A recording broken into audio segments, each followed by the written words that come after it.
So I've got 2 kg of carrots. And now what we're going to do is I'm just going to open the packets and I'm just going to grate the carrots there. Okay, so I'm going to open the packets now. So I'm just going to open the first one.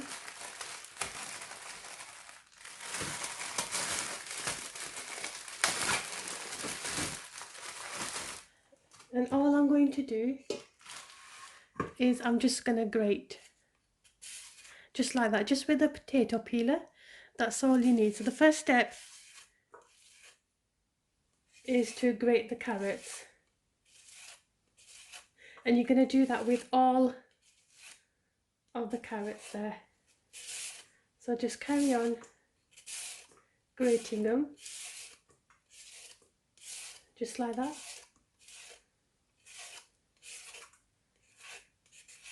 And the grated carrots, we're just going to discard this, what I'm putting in this pan. That's all you're going to do. So do that with all of them. And then just put it to one side. And I'll just do another one just to show you. So just carry on grating. After we have grated the carrots, we're going to wash the carrots. Just rinse them off. Yeah. And that's all you have to do. Just grate them just like that. Do that with all of them. And then just rinse them off. And then I'll show you what the next step is. Okay, now the carrots are all peeled. And they're all grated just like that. And I've also rinsed the carrots as well. The next step is that we're going to chop the ends of the carrots there. So I'll show you how I will do it. So I have a knife here. And all I'm going to do is just chop the ends off. And then just get another carrot. And just chop the ends off again. And then do that with all of the carrots that you have. Just chop all the ends off and just continue to do that until you have completed all the carrots that you have there. Okay, so the carrots are all prepped now. The next step is to grate the carrots, and I'll show you 2 ways that you can grate the carrots. So let's get started. So I've got my grating machine out, and what I'm going to do is I'm just going to grate the carrots just like this. So I'm just going to show you how I do it. So all we're going to do is we're just going to get a piece of carrot and then just push it down and just press the button.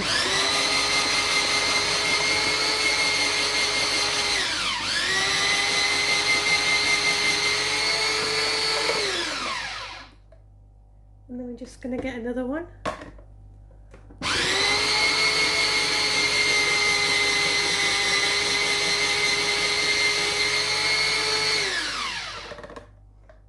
Okay, so I'm going to show you another method. If you don't have this grater machine, I understand not every household will have one of these. So I'll show you another method, how you can grate these carrots just the way that I'm doing with the machine. So I'm just going to get my cheese grater and then I'll show you how to do it.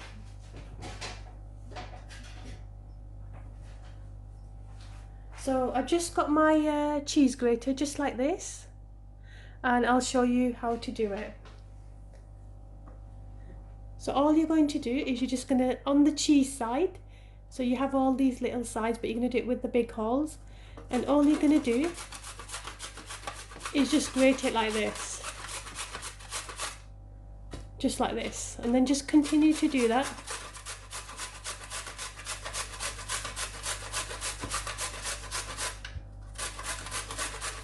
So you can use a grater as well, but I'm going to continue using the machine.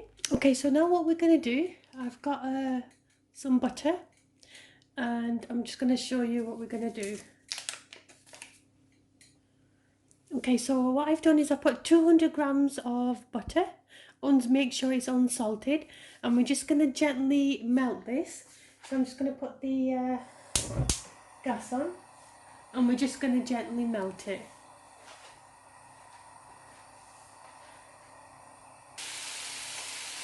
We're just going to gently melt the butter.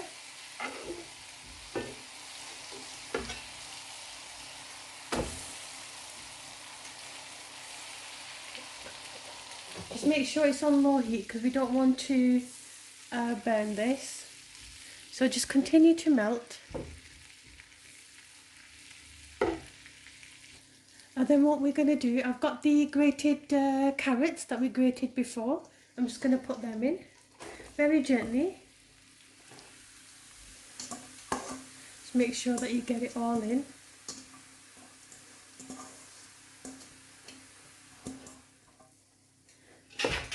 Make sure you coat all that butter in.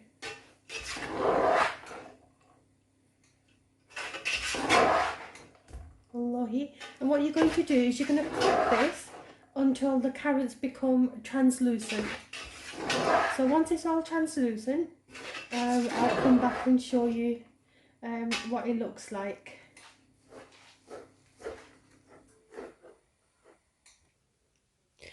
Okay, so after cooking the carrots and the 200 grams of butter that we added and melted in, the carrots have gone like a translucent colour now.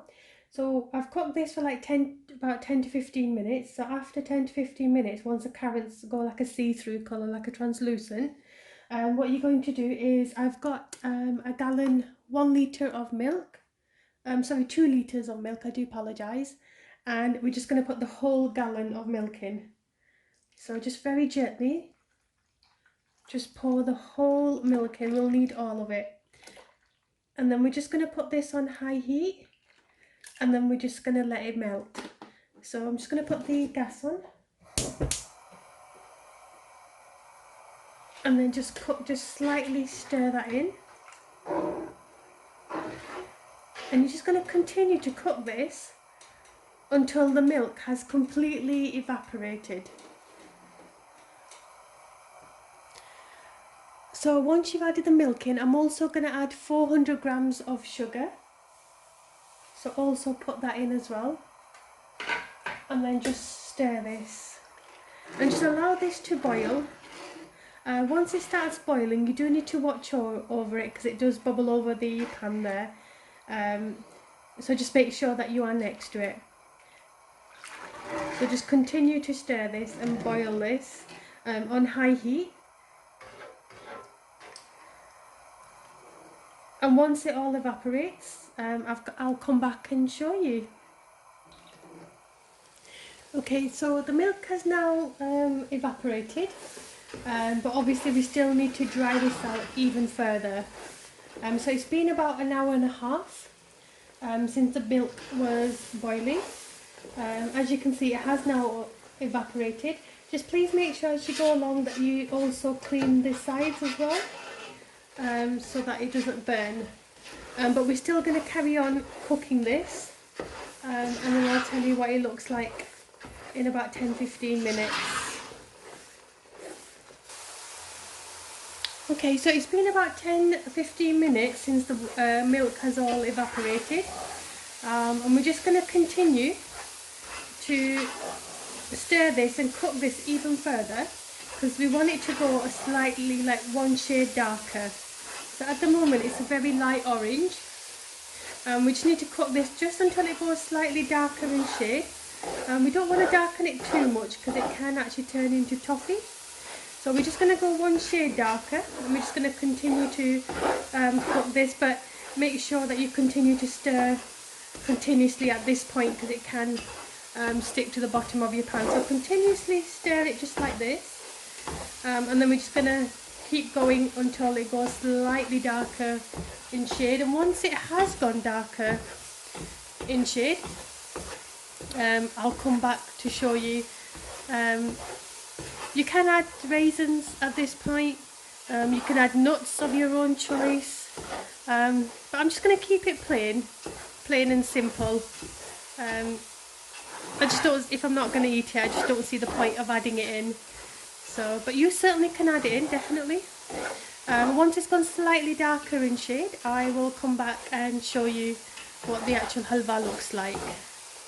So now the garden halva is now ready. And what I've done is I've taken 6 to 8 cardimons. I've opened them up and I've crushed them into a powder. So I'm just going to add that in now. So that's the powder that I've made it into, and I'm just going to add that in just for the flavour. Once that's gone in, the gas is off now, so the gas is completely off, and I'm just going to stir this now. Stir all this in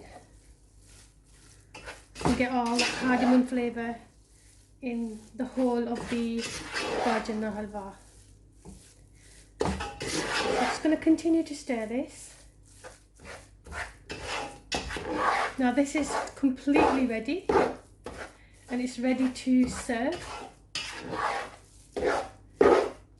And once I plated it up, I'll show you what it looks like. This is perfect to make for weddings, birthdays, if you've got guests coming, special guests coming over.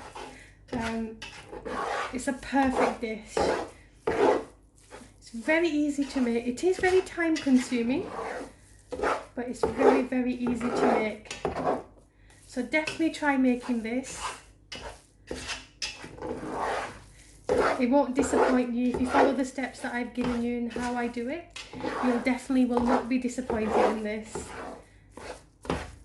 And that's completely ready. So I'm just going to plate this up and then I'm going to show you what it looks like. And I'm just going to garnish it. So what I've done is I've taken some almonds and I've soaked them in boiling hot water, and all we're going to do is just take the skins off. Once we've taken the skins off, we're just going to cut them in half and then just decorate the halva.